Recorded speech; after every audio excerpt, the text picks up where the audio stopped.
Olá, sejam bem-vindos a mais uma edição do programa do Meeting Office com patrocínio da Cavalete.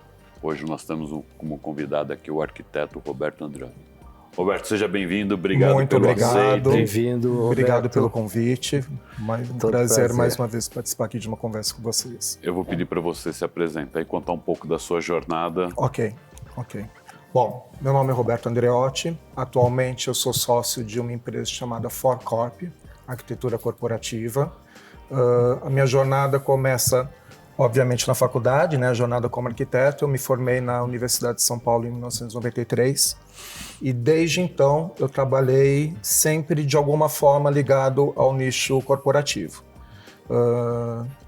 Trabalhei com alguns arquitetos que me deram essa bagagem, né? Porque a arquitetura corporativa não é algo que a gente aprende na academia, na faculdade, né? É muito mais a vivência, os seus próprios estágios, os seus trabalhos que vão te formando esse arcabouço de conhecimento. Então, trabalhei para alguns escritórios, pegando também muita área de banco, área de comunicação visual de banco, das agências explicitamente. Depois, indo mais para a parte corporativa, das sedes dessas instituições.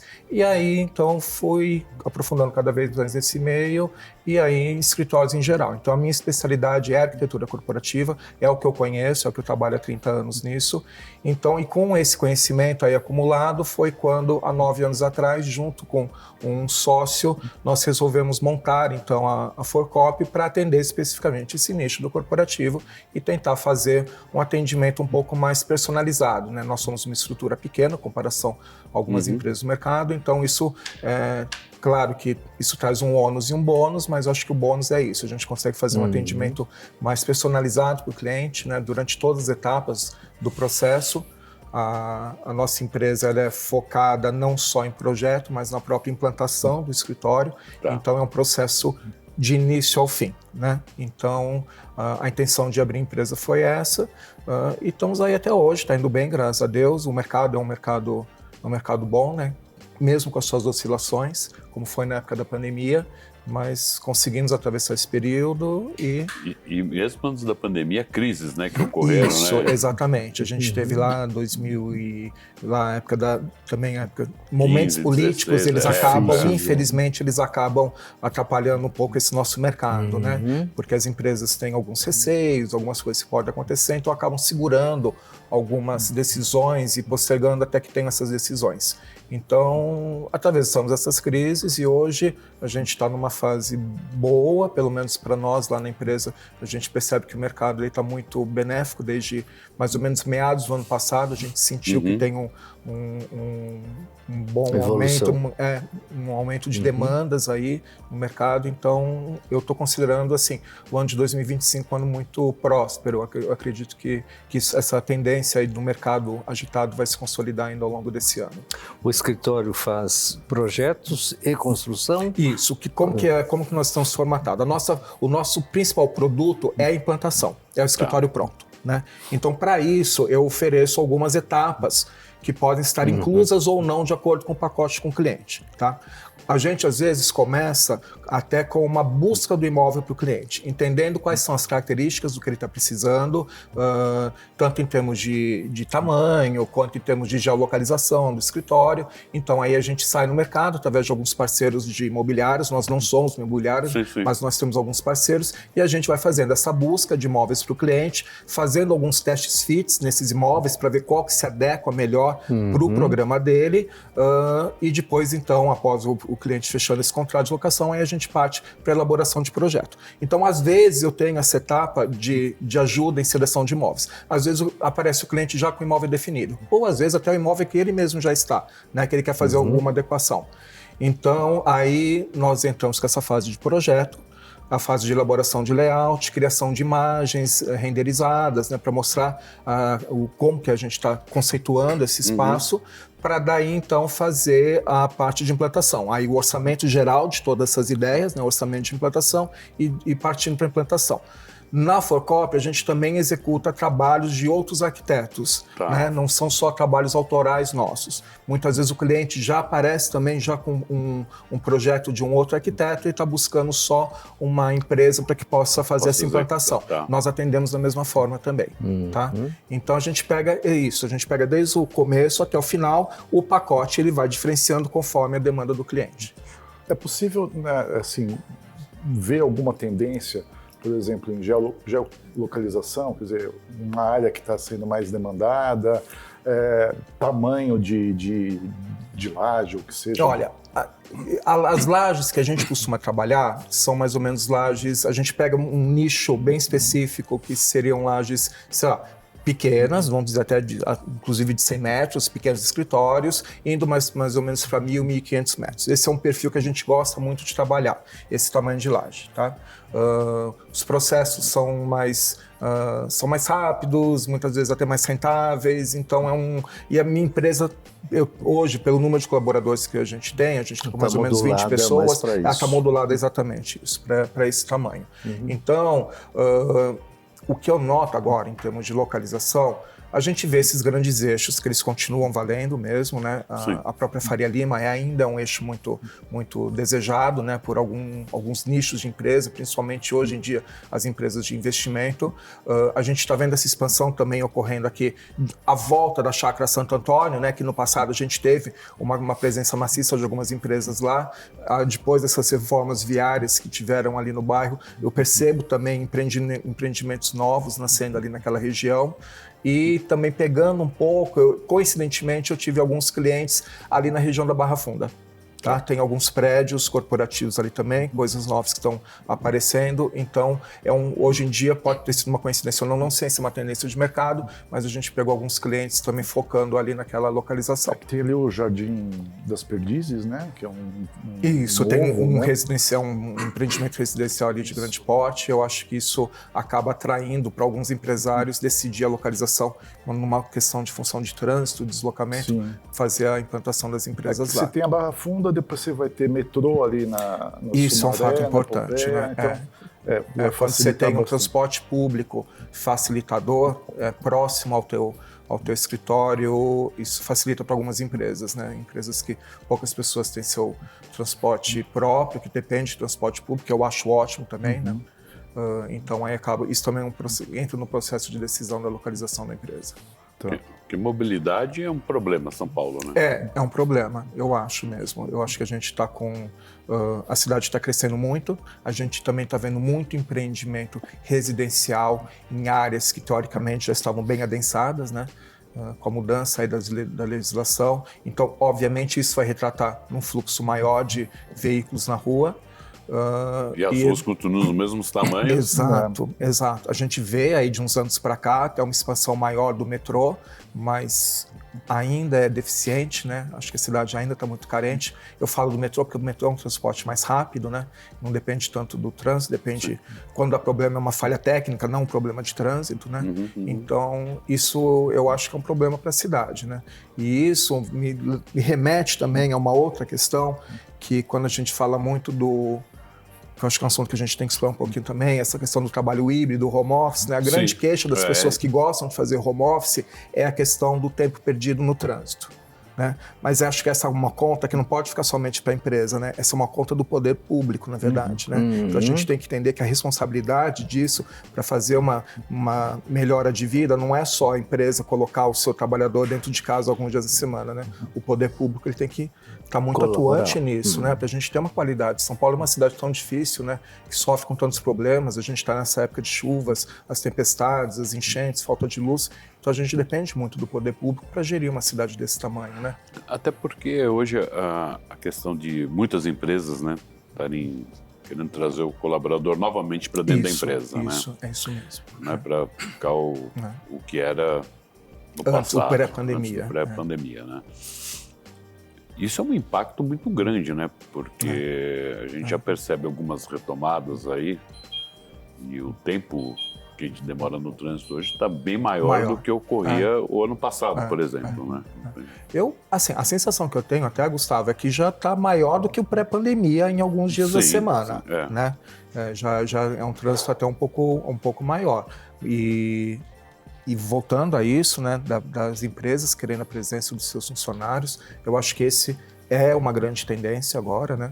Eu acho que o trabalho híbrido continua a existir. Eu não acho que ele vai deixar de existir, mas a escala do trabalho híbrido, ela tá mudando. Então, as empresas que eu atendo, que continuam com o sistema híbrido, a grande parte delas mudou para o sistema 4x1. 4x1. 4 dias na empresa e 1 dia dentro, fazendo home office, normalmente, na grande maioria das vezes, às sextas-feiras. Você acha que caminha para esse modelo? Eu acho. 4x1. Eu acho. Isso para as empresas que adotam o trabalho híbrido, né? Mas eu vejo também uma grande parcela das empresas ao presencial 100%. Falando nisso, como é que você enxerga o futuro do ambiente de trabalho, o layout, vamos dizer? O que muda de novo? Muda, eu acho que muda. Eu acho que assim, isso a gente até conversou outra vez, eu acho que a pandemia foi uma catarse para algumas mudanças que elas um dia iam ocorrer, só que isso foi antecipado obrigatoriamente, né, compulsivamente. A gente teve que parar para repensar essa questão de como que tem que ser um novo escritório. O grande parte, eu acho, dos colaboradores da empresa tem uma grande parcela que gosta do trabalho híbrido, que gosta de estar em casa alguns dias da semana. Isso é perceptível.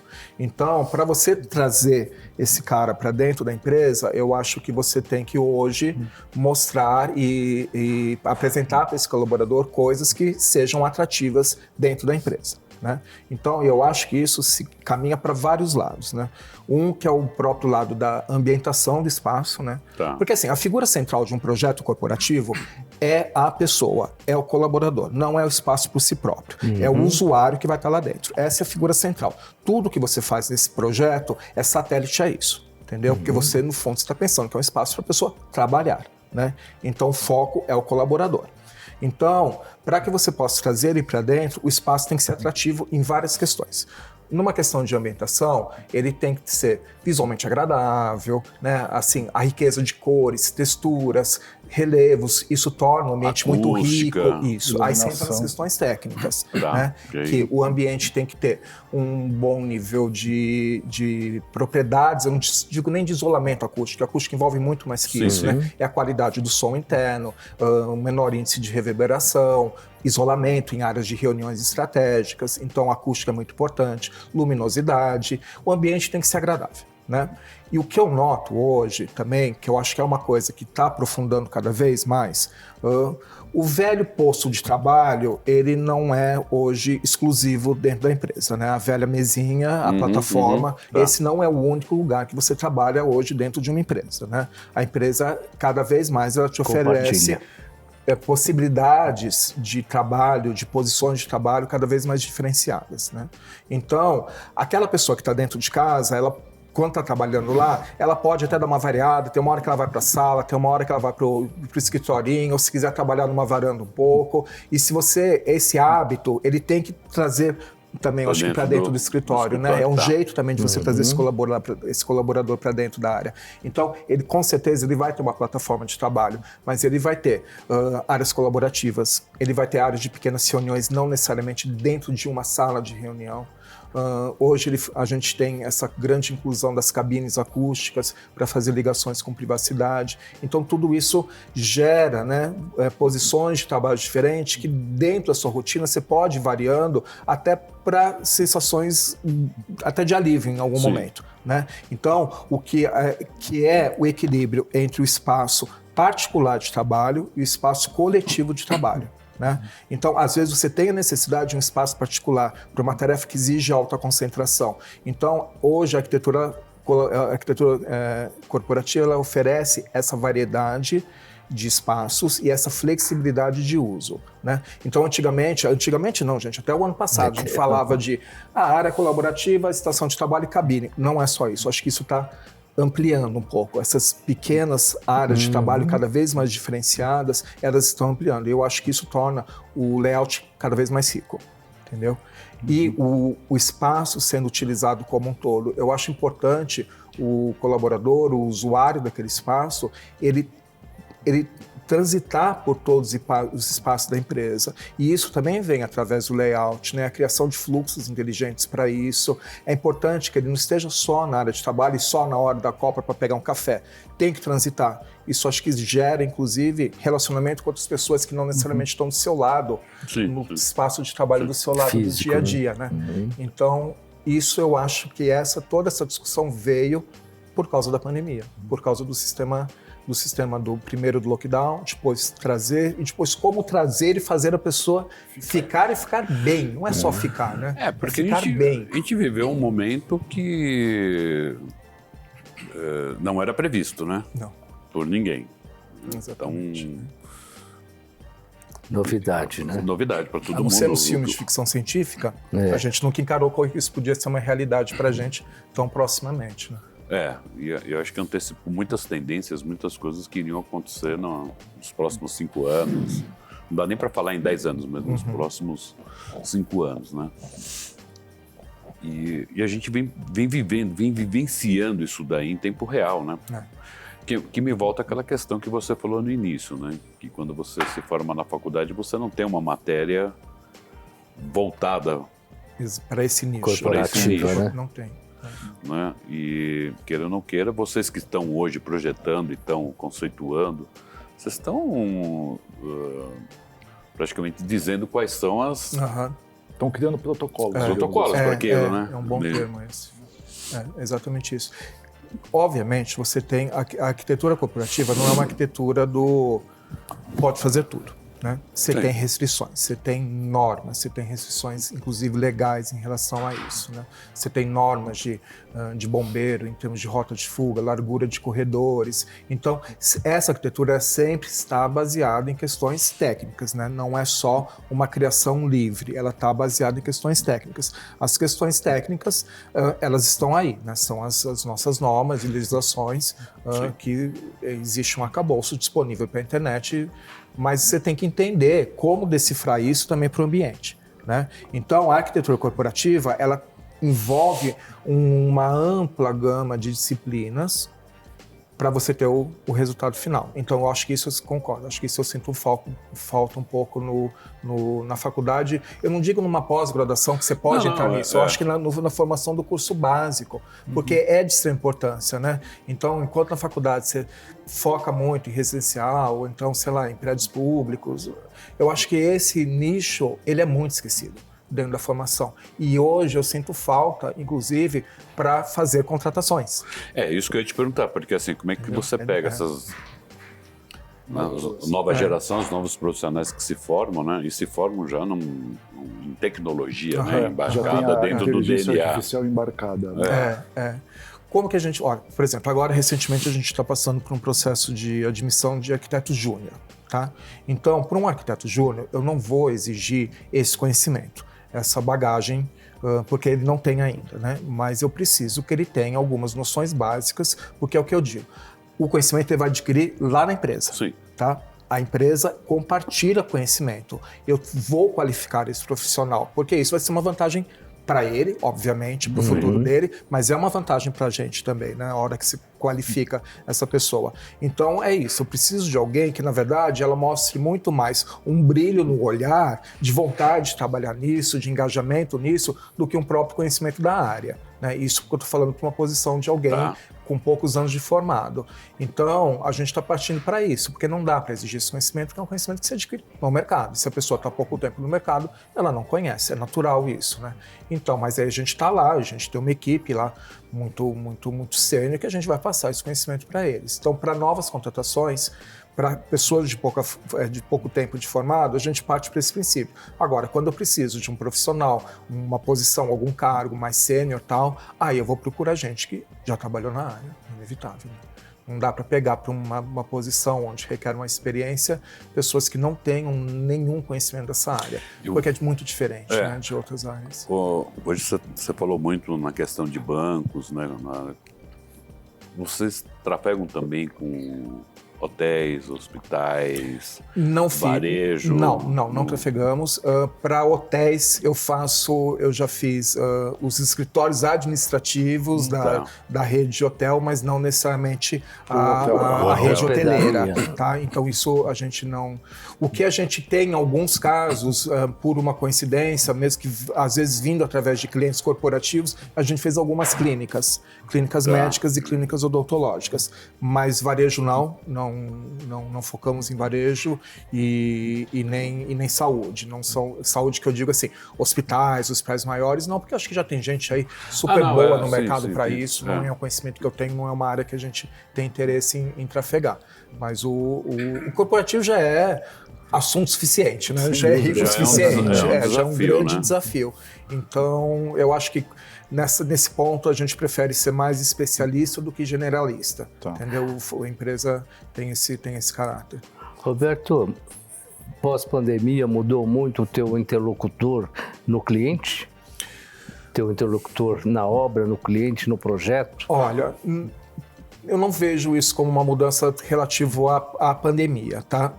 Eu vejo uma mudança, mas já vindo de algum tempo, né? Então, assim, hoje eu noto uma presença maior, que eu acho importante, da área de RH nesses processos de um novo espaço, né? De um novo espaço corporativo. Então, isso a gente nota mais, e também uma presença maior da área de marketing, tá? Durante muito tempo, isso era muito só dentro da área de facilities ou dentro do financeiro, que estava muito mais preocupado com o custo, que é uma preocupação, claro. Mas, então, eu acho que a área de marketing, a área de RH, ela fornece o elemento humano, até para aquela composição de briefing, para que a gente possa retratar isso num projeto. Então isso eu noto uma presença cada vez maior dessas áreas. Mas eu não consigo ver se isso está ligado à pandemia ou não, porque um pouco antes da pandemia a gente já estava vendo isso de uma forma mais crescente. E como é que está o RH, que eu gosto muito? Né? Porque o Guma vem da área de recursos humanos, de jornalismo. Não que tenha sido RH, né? Mas ele cubro já há mais de 20 anos. O RH está mais ciente do papel dele, por exemplo, na hora de conversar contigo a respeito do projeto? Eu acho mesmo. Porque primeiro que eu acho que o RH hoje tem uma visão muito mais clara do que é a equipe que ela tem mesmo. Eu acho que as portas da salinha de RH hoje estão mais abertas para a equipe do que já estiveram, tá? A gente tem aquela visão, antigamente tinha a visão do RH como o DP, o Departamento Pessoal. E não é mais isso, né? O RH ele realmente é um recurso humano. Né? Então, acho que a visão que ele tem da própria equipe, do perfil da equipe, do que a equipe, o que pode agradar ou não, eu acho que hoje é muito mais clara. Acredito que isso deve vir até de pesquisas internas da empresa, de todas as ferramentas que a gente conhece aí para a área de RH. Então, eu noto uma visão que é mais humanista, por isso que a gente gosta quando tem uma presença de alguém dessa área da empresa participando na formação do briefing e na avaliação do conceito apresentado. Eu acho que isso tende a ter um resultado melhor lá na frente, inclusive em termos de produtividade de equipe. Né? O espaço é um dos elementos que fazem você ter um acréscimo de produtividade. Não é o único, obviamente, mas ele também é um ingrediente dessa receita. Não, sem dúvida. Quando você está falando dos projetos, das diferentes áreas de um projeto, né? E a gente já até perguntou, Gustavo, numa outra ocasião, né, aquela coisa do modelo Google, né? Como é que ficam essas áreas que não são de trabalho, digamos assim, essas áreas diferenciadas de trabalho, mas como é que estão as cafeterias hoje? Se tem as empresas buscam mais essas áreas assim de descontração? Eu não digo descompressão, porque senão vai dar a ideia que trabalhar lá é pesado demais. Também é um termo que eu aboli lá dentro da empresa. A gente fala mais muito área de convivência do que área de descompressão. Descompressão parece que assim, nossa, que fardo, vou ter que ir lá para trabalhar para depois descomprimir, né?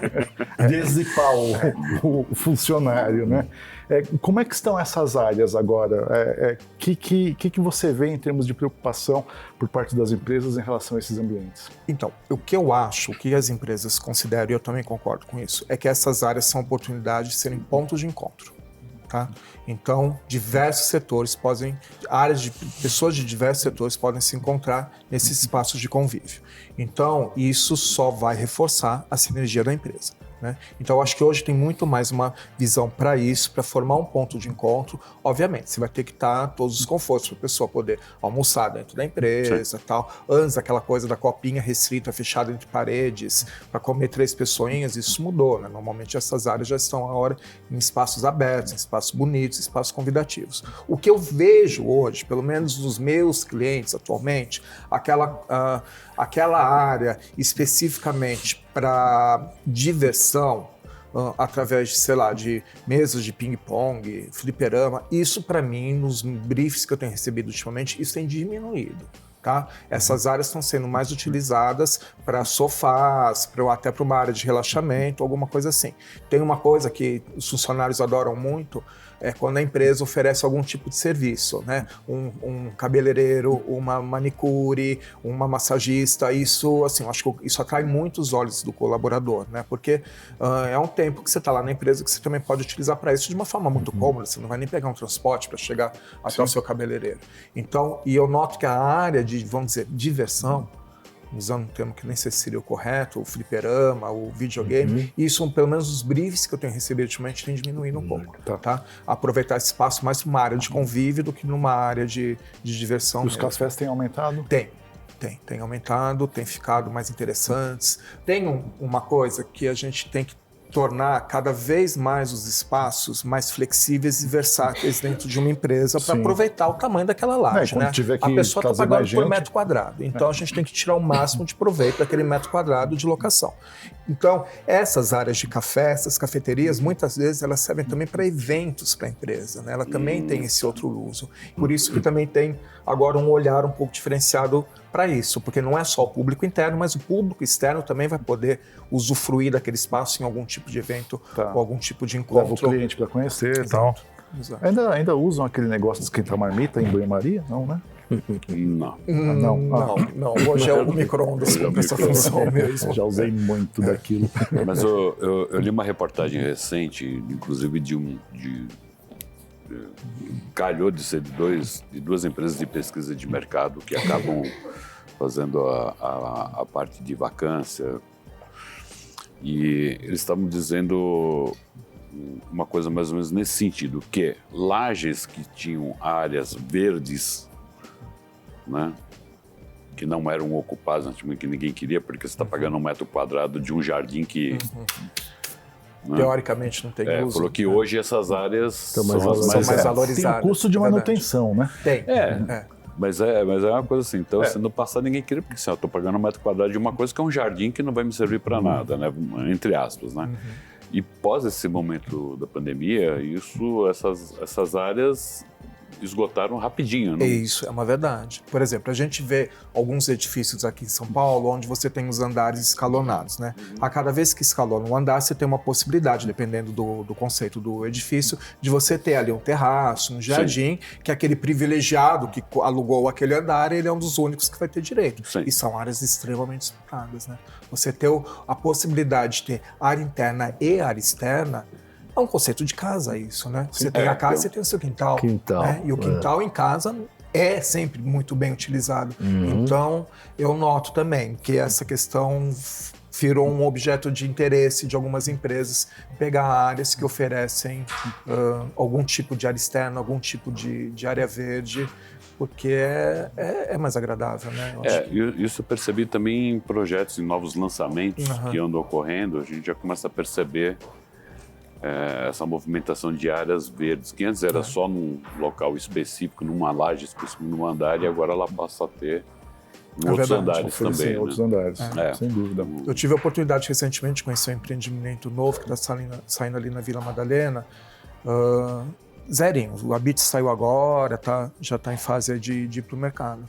Uma coisa assim, extremamente generosa para o entorno, muita área verde. Você vê que ele pega 2 ruas, vai ter um uso público de ligação daquelas ruas, não é só para o público interno do empreendimento, é para a população geral. E isso assim me surpreendeu, eu achei uma coisa tão bacana. Eu acho que se isso virar uma tendência aqui para São Paulo, eu acho que vai ser tão benéfico para a cidade, não só para quem tem um escritório lá dentro, é uma outra forma de enxergar a cidade. É um parque dentro, incorporado no escritório. E fazer com que o público, com que o teu vizinho também frequente aquele espaço, que possa passar por ali, que vai ter algum tipo de comércio que pode ser interessante para ele, entendeu? Que é assim, gente, é o caso ali, por exemplo, de um prédio antigo que eu amo, que é o Conjunto Nacional, né? Sim. Você tem aquilo um uso público daquilo, né? Então, acho que se voltar essa tendência para os empreendimentos, eu acho que vai ser muito generoso isso para a cidade. E tem empresas que buscam esse tipo de imóvel, entendeu? Que querem implantar, que compram esse conceito, que é um conceito muito bacana e que querem, na verdade, acho que acredito que são empreendimentos que têm até um valor de locação um pouco mais caro, mas que tem empresa que banca porque entende que isso é legal para o próprio funcionário e como um todo, né?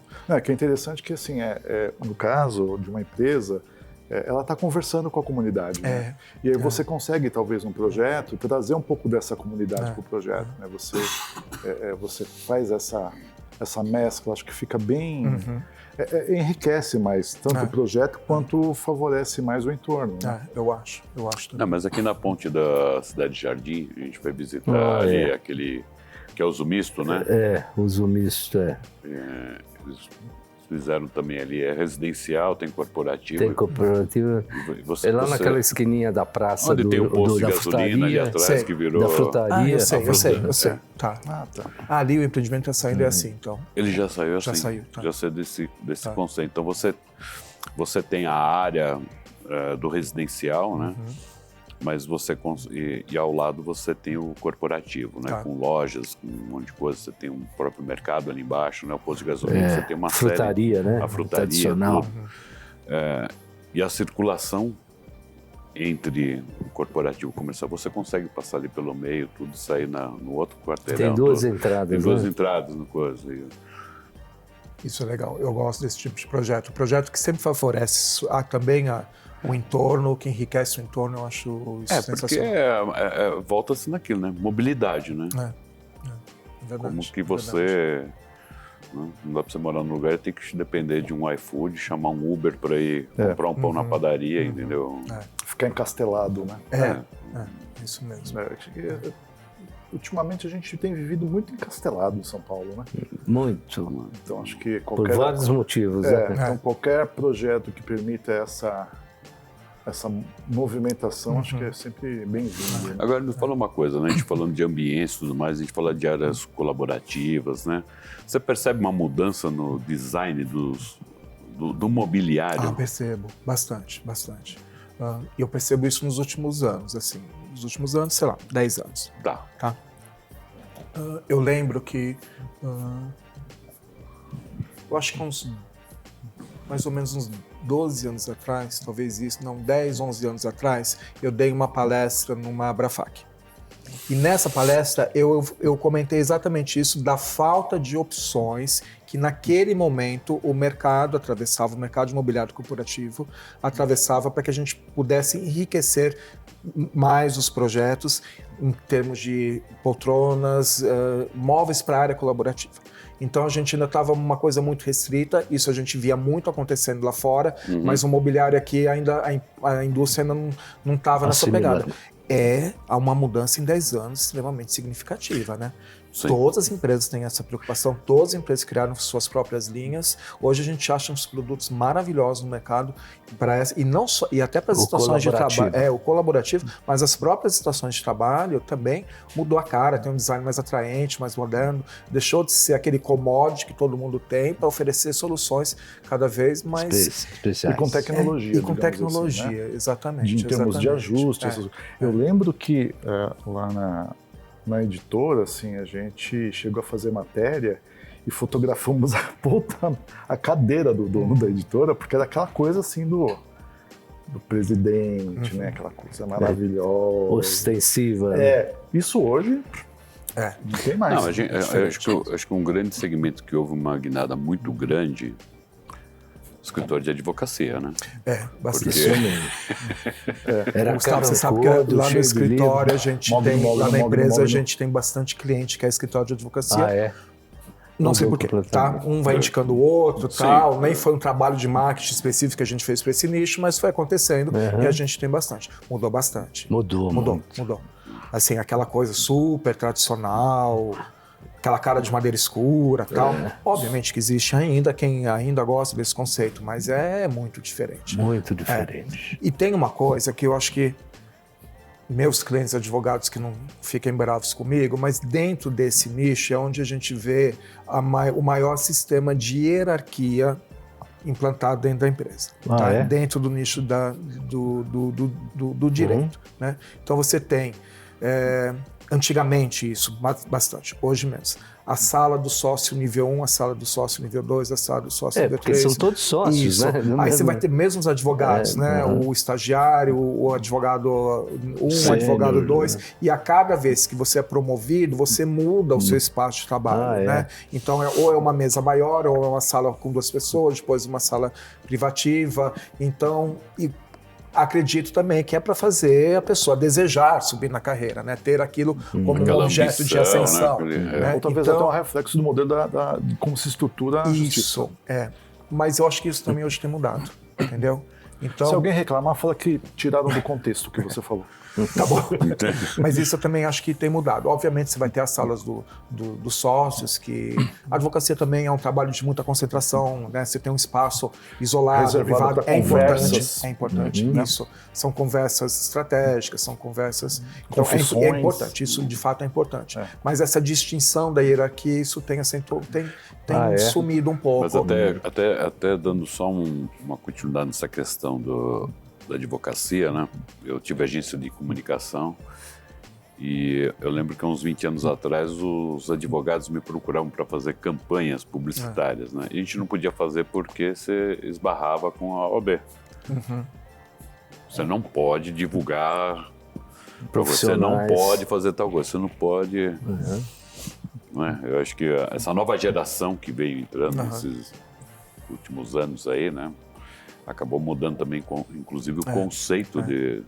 que você tem hoje, um marketing digital específico para a advocacia. Porque assim, né? eu entendo o seguinte, você não consegue ver um cara de 25 anos dentro de um escritório daquele tudo... Carrancudo, né? Aquela iluminação horrível. Móveis escuros. Aquela coisa pesada, isso né? Isso mudou mesmo. Eu acho que o escritório de advocacia, ele Eu quer acho que foi mostrar o que- eu uma acho que outra foi o que- cara, tá certo. Acho que assim, tem que ser um ambiente mais convidativo. É uma disciplina que ela é mais séria mesmo, né? Sim, Você está sim. tratando com outros tipos de questões do que qualquer outro tipo de nicho de mercado. Então, ele vai mostrar essa sobriedade, vai mesmo, mas através de elementos mais leves, visualmente mais leves, mais agradáveis de estar. Porque, sei lá, por exemplo, um escritório que trata de criminalista. A pessoa já chega lá, se está precisando de um advogado criminalista, já não é uma posição confortável, né? Então, acho que se você oferece um ambiente para aquele cliente que seja mais aconchegante, mais acolhedor, é melhor, né? Acho que até para a própria relação de trabalho que ele vai ter com esse escritório contratado vai ser mais suave. Senta nessa cadeira elétrica. Não, porque já tem um motorzinho elétrico que regula tudo. Não, e até porque hoje os escritórios de advocacia, quase todos os profissionais são associados. Sim, né? exato. Quase todos são associados. Tem escritório com 1000 funcionários, mas são grande parte associados. Né? É verdade isso. Então aí você acaba tendo algumas regalias, né? Você vai ter alguma diferenciação. E ferramentas, tecnologias novas para o segmento? Então, eu acho assim, a gente ainda está muito tradicional lá nas minhas tecnologias, principalmente para projeto, para desenho, né? A gente agora tem algumas facilidades aí de renderizações, um assunto que a gente estava até comentando agora há pouco, as ferramentas de renderização, porque renderização é uma etapa muito importante do processo. É onde o cliente vai visualizar, é importante, ele quer ver o que vai acontecer, é uma forma que a gente vai transmitir a nossa ideia, que vai materializar a nossa ideia antes daquilo ser construído. Então, essas ferramentas hoje são muito mais simplificadas. Eu lembro que há tempos atrás, quando você ia fazer um render, você dependia de um equipamento com muito processador, muita memória, o render levava 4 horas e meia para sair 5 horas. Hoje não, é muito mais rápido, então isso facilita o nosso dia a dia bastante. Eu ainda estou baseado na plataforma AutoCAD, que eu acho que é uma boa plataforma, porém não é uma plataforma BIM, que é isso que é o nosso grande desafio aí para os próximos 2 anos, é tentar fazer essa implantação do sistema BIM dentro do escritório, porque é necessário. Quem não partir para isso, em algum momento vai ficar fora aí do quadro, mas não é uma migração fácil, não é uma migração tão simples. Por que que não é? Porque assim, você...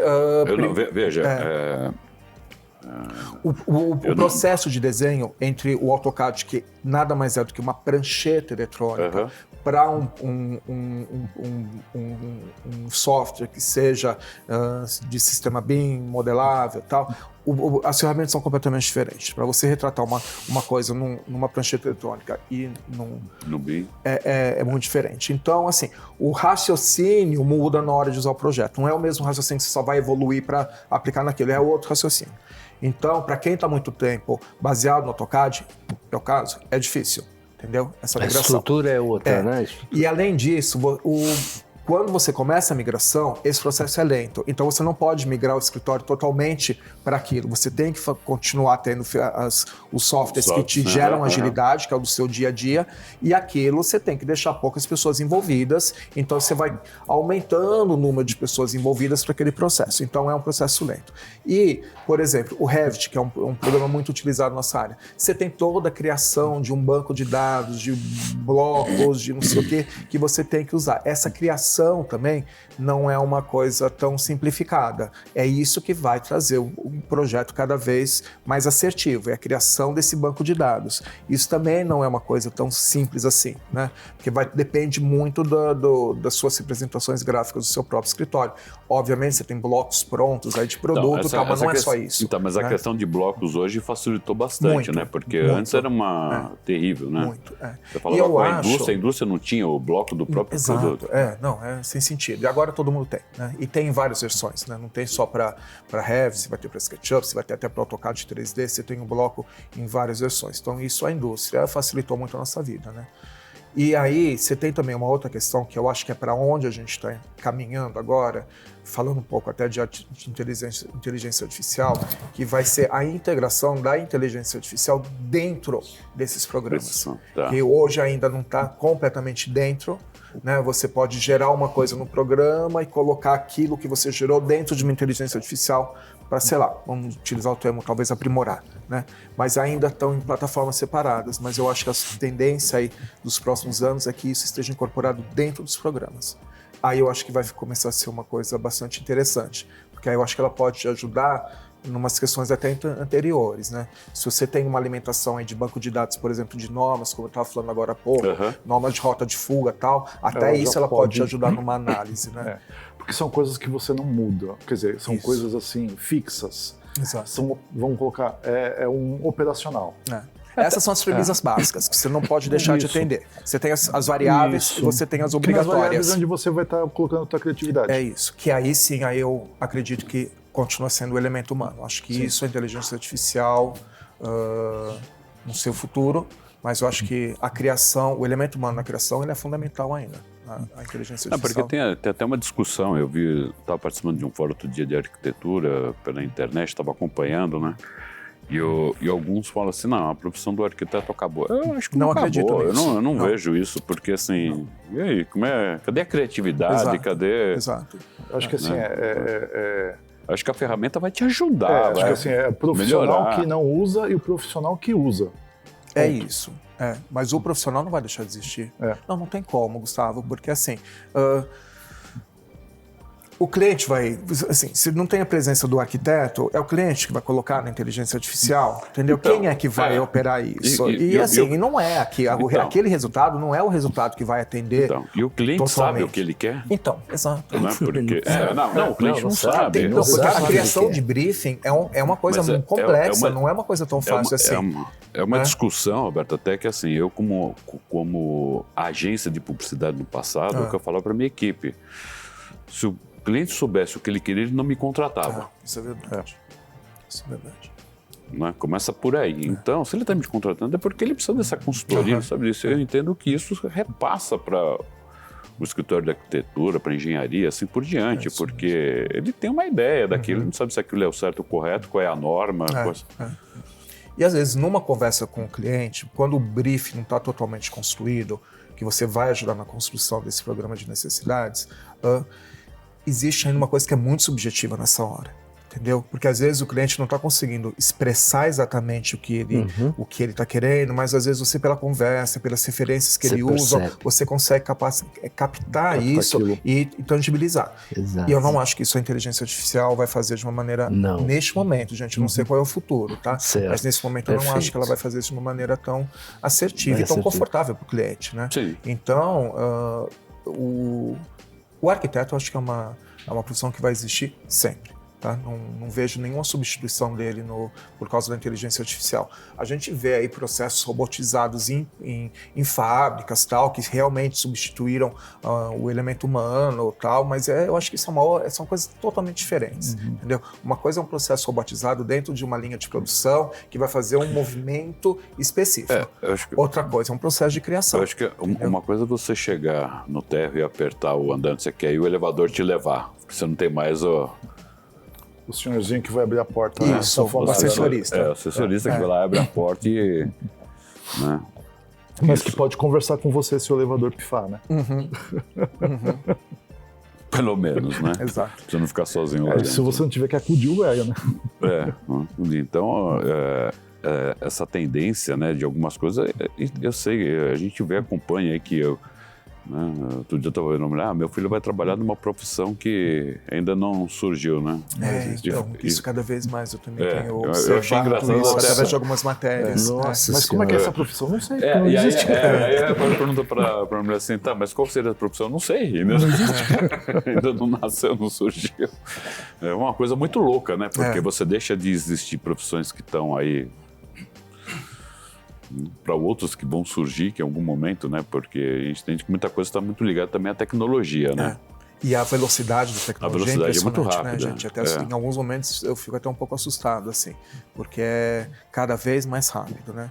Então, obviamente que isso traz transformações sociais, transformações profissionais, não tenho a menor dúvida disso. Mas eu acho que ainda existem funções humanas que não são substituíveis. Claro, eu acredito nisso. Claro. Né? Então, enquanto eu estiver comandando a máquina, eu fico mais confortável. Seguro. No momento que ela começar a comandar a gente, eu acho que aí a gente errou em algum momento, entendeu? Então...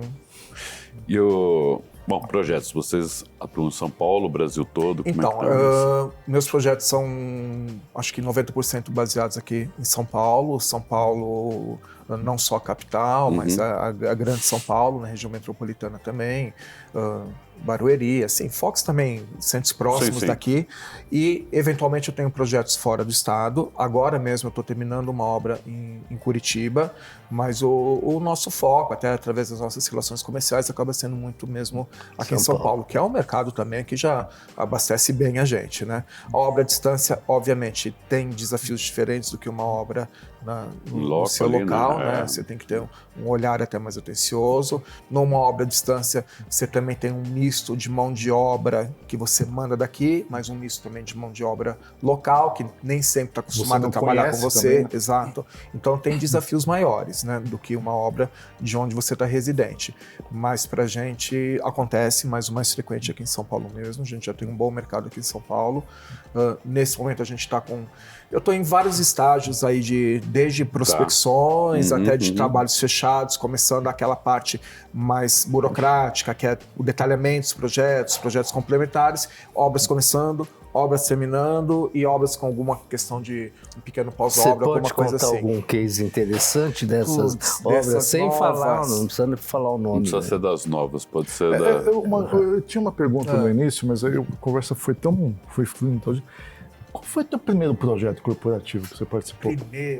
O primeiro foi quando... Você pode falar, né? Tá, não, posso. O primeiro corporativo que eu atuei, na verdade, foi ainda como estagiário, que foi... eu trabalhei para uma arquiteta, Lúcia Ravache, que ela veio da Itaúplan. Então, quando a Itaúplan desmanchou lá o setor de projeto, vários desses arquitetos continuaram sendo terceirizados a Itaúplan, oferecendo trabalhos para a Itaúplan. Então, meu primeiro trabalho foi no prédio ali do Complexo Itaú, ali na Conceição. Esse foi o primeiro corporativo. E isso eu estou falando de uma época, assim, gente, que a gente tinha estações em L, biombos. Isso é década de 80, né? Oi? É década de 80 isso. Então, eu comecei a atuar nos primórdios dos 90. Meu primeiro estágio foi em 91, mas eu venho dessa bagagem da década de 80. Porque o complexo ali, antigamente, ali era um parque, né? Mas eles procuraram manter a questão da movimentação. Mas ali era aquela questão ali do Conceição era um parque, porque eu trabalhei no prédio do Itaú quando foi implantado ali. Ok.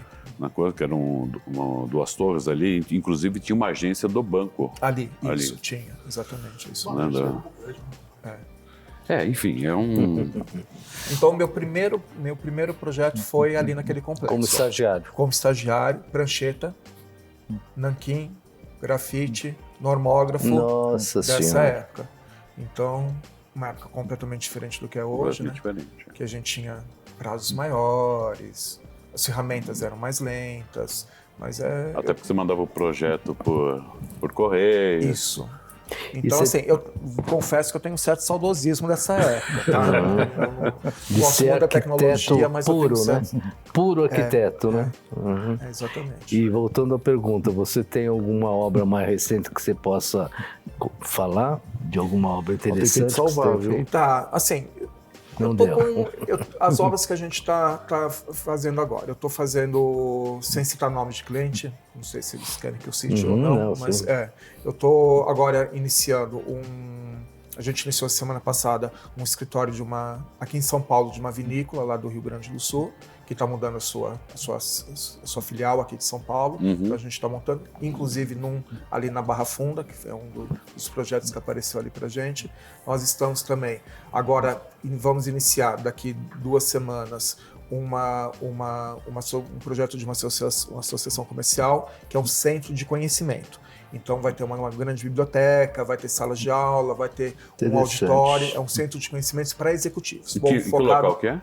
Esse é ali na Rafael de Barros, no Paraíso. Do lado de casa. É ali no Paraíso. Então, prédio bom, uma laje de mais ou menos 500 metros, que a gente vai conseguir fazer um auditório para 80 pessoas, 2 salas de aula e uma biblioteca para 12 mil volumes. Nossa. Então vai ser... É mais próximo da Alameda Santos ali? Isso, mais para cima, exato. Tá. Então, esse é um projeto que a gente deve começar a obra daqui 2 ou 3 semanas. A gente agora está na fase dos projetos executivos e complementares. Um outro que está na mesma fase. Interessante esse projeto. É um projeto bacana. Pelo formato, né? É um projeto bacana. E uma outra que a gente está pegando num desses prédios, aqui no eixo da Rebouças, descendo do lado direito, tem uma série de empreendimentos novos, alguns bem legais, por sinal. Então a gente vai começar daqui 3 semanas também uma obra num desses prédios. A primeira obra desse prédio, um prédio recém-entregue, com a Bits super fresquinho ali, uma empresa de tecnologia, brasileira, mas que tem escritórios também fora do Brasil. Aí lá já vai ter uma outra cara, com essa pegada mais tecnológica, as cores, os usos, teto aberto, já um outro conceito de ambientação. Mas segue uma tendência lá de fora do guide da marca, alguma coisa? Não, é uma empresa brasileira, né? Então a gente está seguindo o guide. Uma coisa também que eu queria até comentar com vocês, bom, então assim, de novidades o que está vindo é isso, fora 2 obras que a gente está concluindo, mas de novidades que está começando agora nas próximas semanas são essas 3 obras. Uma coisa também que eu queria comentar sobre a questão você falou disso, de empresa estrangeira, que eu noto também como uma tendência, mas obviamente não como uma tendência única, mas um ramo também de ambientação, é alguma coisa mais de regionalismo, entendeu? Deixar de importar um pouquinho aquele modelo Vale do Silício para ter uma arquitetura que às vezes incorpora algumas coisas mais regionais. Isso eu já tenho notado também, até em alguns escritórios não projetados por nós que eu visitei. Tá? Então isso eu acho muito interessante também. Né? Mesmo de tecnologia e tudo? Não, tecnologia é universal. Universal, né? Isso é universal mesmo. Né? Mas eu acho que a ambientação... A brasileiridade. Isso eu tenho notado em alguns projetos, entendeu? Umas palhas naturais, entendeu? Até o próprio paisagismo tem uma diferença. Se vocês forem observar hoje, os prédios novos, na área externa, o paisagismo tem uma outra pegada. A gente deixou um pouco aquele modelo europeu que usava mais uns 20 anos, de plantas de poda. Agora são plantas nativas, grandes folhagens. Isso está se refletindo também dentro dos escritórios de alguma forma. Então, acho que tem a criação dessa cara um pouco mais brasileira está mais frequente nos projetos, saindo um pouco desse modelo muito importado. Tem empresas que, obviamente, né, que gostam, é muito característica da empresa, mas quando valoriza uma coisa nacional, eu acho legal, acho interessante isso, acho que enriquece visualmente também o projeto. Sim. E uma outra coisa também, que eu acho que também é uma tendência que vai se consolidar mais, é a questão, ainda falando de espaço físico, tá? A questão da inclusão para diferentes biotipos, né? Que eu acho que isso é uma coisa que acessibilidade. Acessibilidade para PCD, por exemplo, mesas com regulagem de altura, pessoas de estatura menor, pessoas de estatura maior, cadeiras que permitam até cadeiras para pessoas com peso maior, que são mais largas. Então, acho que isso é uma coisa que faz tempo que está existindo, mas eu noto que o cliente tem uma preocupação maior com isso agora, entendeu? Então, eu acho que isso também é uma coisa que vai, nos próximos tempos, eu acho que vai acabar personalizando mais. É aquilo, é tornar o ambiente convidativo para o colaborador, né, para que ele queira ficar lá. E não só, né, dele ir presencialmente para o escritório, mas dele continuar sendo um colaborador do escritório, né? O turnover, a rotatividade de funcionários, que não é interessante para nenhuma empresa, né? Você conseguir manter o seu talento. né? Então, e uma das ferramentas é o ambiente, né? Você tem, obviamente, né? Você Não, tem sem outras dúvida. coisas, mas eu acho que o ambiente também ajuda nisso. E um ambiente mais inclusivo é mais um detalhezinho. E é interessante que essa questão da inclusão, que ela eu ia falar um termo, é uma cereja no bolo da ergonomia. Isso. Né? Quer dizer, que é uma preocupação que vai além daquilo que é o padrão. O médio, né? Sim. Né? Então você consegue oferecer uma coisa diferenciada. Né? Acho que isso demonstra uma preocupação com o colaborador muito grande.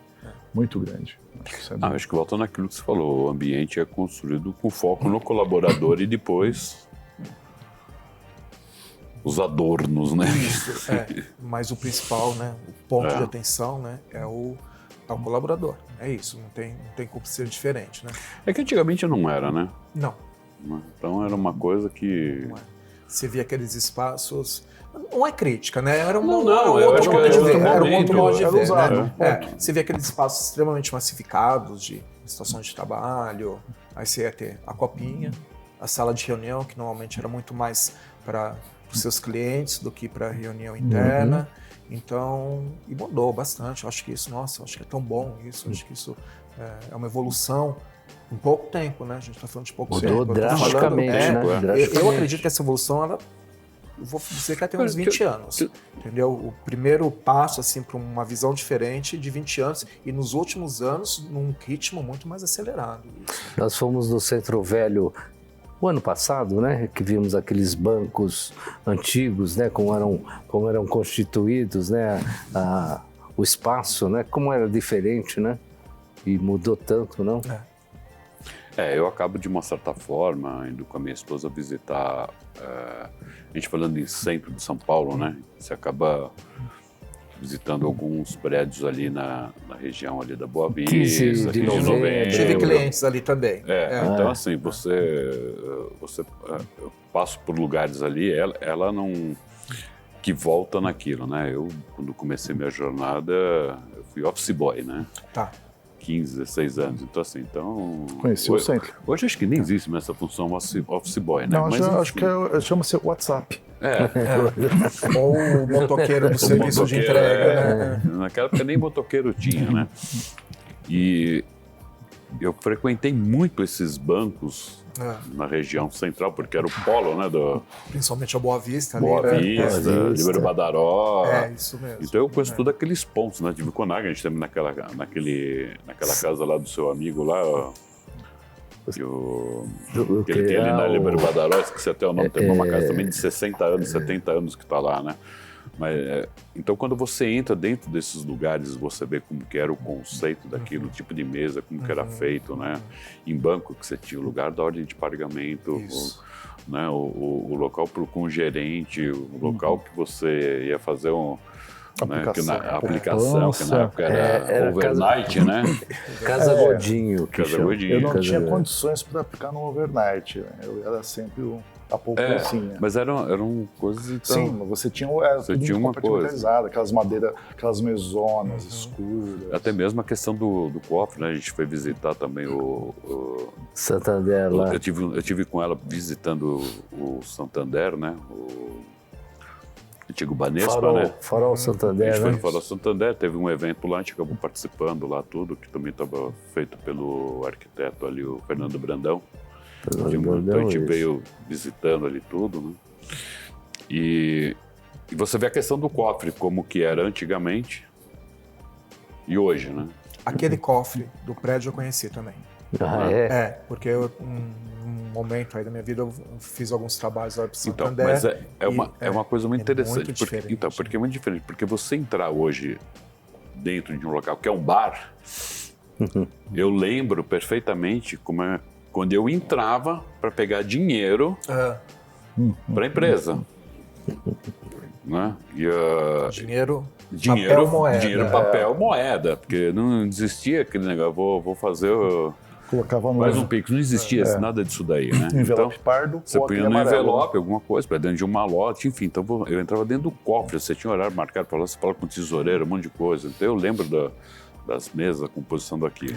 Mobiliário completamente tudo. É uma tradicional, coisa que antigo, evoluiu muito nessa máquina questão. de escrever também, né? Tinha um negócio. O que eram aqueles cofres, né, que parecido com os lockers hoje, né, que você guarda joias, né? E eu fiz essa jornada mostrando para ela, desde a caixa, lá na Praça da Sé, mostrando. Aqui o pessoal fazia penhor. Né? Não sei nem se existe isso. Existe. Não, acho que existe. Penhor de joias ainda existe. A Caixa Econômica Ainda, faz. quando precisa, ainda existe. Faz. Né? Essa evolução é muito rápida, né? O que é bom, porque assim, essa é uma evolução para melhor, né? A gente Sim, nota sim. que é uma evolução para melhor, né? Hoje, a área de trabalho, assim, mesmo projetos mais simples, né? Ela é melhor. Você tem relação da ergonomia, né? Pois As é. cadeiras, a gente avançou tanto nisso, a indústria nacional avançou tanto nisso, é tão bacana. A gente tem uma coisa que eu não sei de qualidade aqui. eu até vou te perguntar, mas eu não sei se você participa disso, né? Mas assim, a gente tem feiras internacionais que ocorrem, né? Delcom, o Salão em Milão, a Orgatec, né? Exato, que são acho que as principais, São né? vamos falar que as principais, Chicago, Colônia e Milão, né? Milão, são as principais. Não conheci todas, mas eu acho que é importante ir, mas hoje eu acho que é importante você não precisa ir necessariamente todo ano. Eu acho que se você vai no intervalo assim de 3 anos, aí você começa a ver umas diferenças maiores, mas é importante, né? Porque principalmente até para os produtores, né? Para os que fabricam, porque lá é um campo de inspiração. É um berço da coisa. Que foi o que eu entendeu? percebi, inclusive nos últimos anos acompanhando, principalmente no período pós-pandemia, a gente começa a perceber várias indústrias, CEOs de indústrias, né? Do visitar com a equipe tudo para ver essas novidades e melhorarem isso para cá, né? Exato. Então se a gente falar tropicalizar, né? Pensar como que isso pode se refletir no Brasil. Porque para a gente também, como especificador, ir nessas feiras é muito um objeto de desejo, porque você sabe que grande parte do que você está vendo lá, você não vai conseguir implantar nos seus projetos, tá? Principalmente dos produtores de fora, porque aí você tem uma importação, você vai ter a líquida, você vai ter o custo do variação cambial, então não é tão simples, não é todo cliente que vai ter um budget que vai conseguir investir num material desse de fora. Então a gente vai lá, vamos dizer assim, passa um pouco de vontade com umas coisas lindas, mas na hora que a indústria nacional consegue fazer isso, ajustar os modos brasileiros e trazer coisa interessante, aí é o melhor dos mundos mesmo, entendeu? Que é o que tem acontecido nos últimos anos, eu acho. Né? Voltando àquilo que a gente falou, como a indústria mudou em relação a isso. Então, acho importante a presença em feiras, eu acho que isso enriquece o arcabouço aí de conhecimento, de repertório. Não acho que precisa ir com todo ano nas mesmas feiras, mas é importante estar atualizado nisso. entendeu? Obviamente que muito do que está na feira você acaba vendo pela internet, né? Através de qualquer mídia e tal. Sim. Mas é diferente estar lá ao vivo. Ah, não, mas é questão de estar lá, de poder tocar. E você vê textura, você sente a coisa, você sente conforto, né? Você vê essas mesas que sobe, tomada, que sei o quê, que é todas automatizadas. Isso é só uma experiência você estando lá para entender. A própria cor é diferente, né? Isso, a própria cor é diferente. É o básico, né? Que é a cor. Tipo, começa a ter pela cor. Você não consegue retratar nas telas exatamente o que é. Então, a próxima feira que eu gostaria de ir é a de Chicago mesmo. Acho que ela é uma referência grande no mercado. Então, eu acho que é esse ano ainda, né? Esse ano ela costuma ser mais pro final, não é? É o final do ano. Porque agora em abril a gente tem a Milão. Tem Milão agora. Milão em abril. A Orgatec, eu acho que ela é mais pro meio do ano e chega... Pelo que eu me lembro do calendário, depois eu preciso dar uma olhada. Mas eu acho que é importante. E aqui, né? A gente também tem uma quantidade de feiras tem uma quantidade muito importantes variadas, aqui para o mercado, né? Então, eu acho que a participação dos especificadores e dos fabricantes nas feiras é fundamental para a gente ter tudo isso que a gente tem aí no mercado, que o mercado pode oferecer. Né? Roberto, a gente está chegando ao final. Ok. Vocês não sabem, mas depois a gente vai continuar a conversa aqui nos bastidores. Mas queria te perguntar o que é ser arquiteto para você. Putz, olha, arquiteto, eu sempre penso nisso, sabia? Porque eu não tenho uma definição fechada, tá? Eu vou falar a minha experiência pessoal. Arquiteto não é uma profissão para mim, mas arquiteto é um estilo de vida, né? Porque você não deixa... Quando eu saio do meu escritório, eu não tenho a chave virada de que eu deixei de ser arquiteto, né? O arquiteto te acompanha o tempo inteiro. Então, por exemplo, a cada ambiente que um arquiteto entra, um ambiente diferente, a gente já faz assim, uma análise. Uma leitura, né? Que é instantâneo, entendeu? Natural, às vezes até né? contra a minha vontade, mas não tem jeito. Natural. Né? Quando você viaja, quando você vai para fora, em outros países que ainda utilizam outros elementos, outras matérias-primas. Então, assim, é inevitável. Eu viajo com amigos que não são arquitetos que falam isso assim, mas você está olhando coisas que eu nunca vi na minha vida. Por quê? Por causa disso. Então, arquiteto eu acho que é mais do que uma profissão, é uma parte da personalidade isso, né? E eu acho, basicamente, que é algo que é muito gratificante, porque você vê o teu produto, né? Você tangibiliza o seu produto para o meio físico e você vê o quanto que isso, de alguma forma, afeta a vida daquele usuário, né? Então, isso é muito bacana. Às vezes o processo...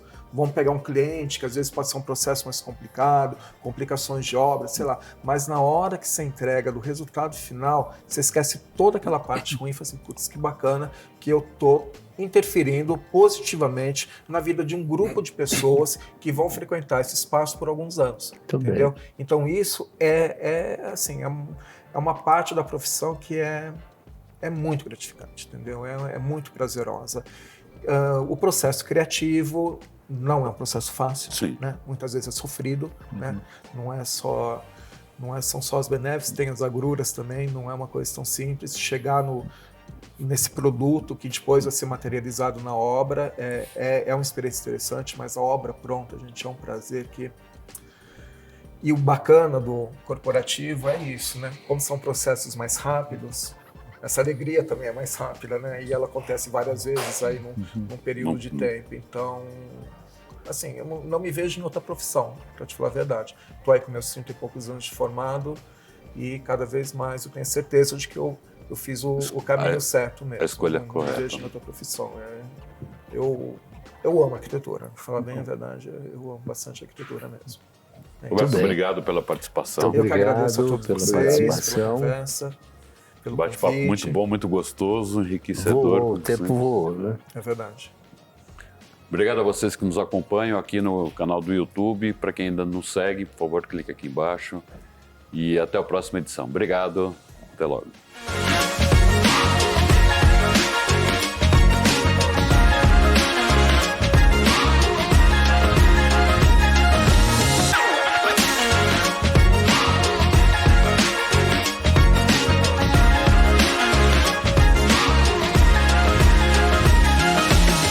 Cavalete, há 50 anos como suporte para suas conquistas.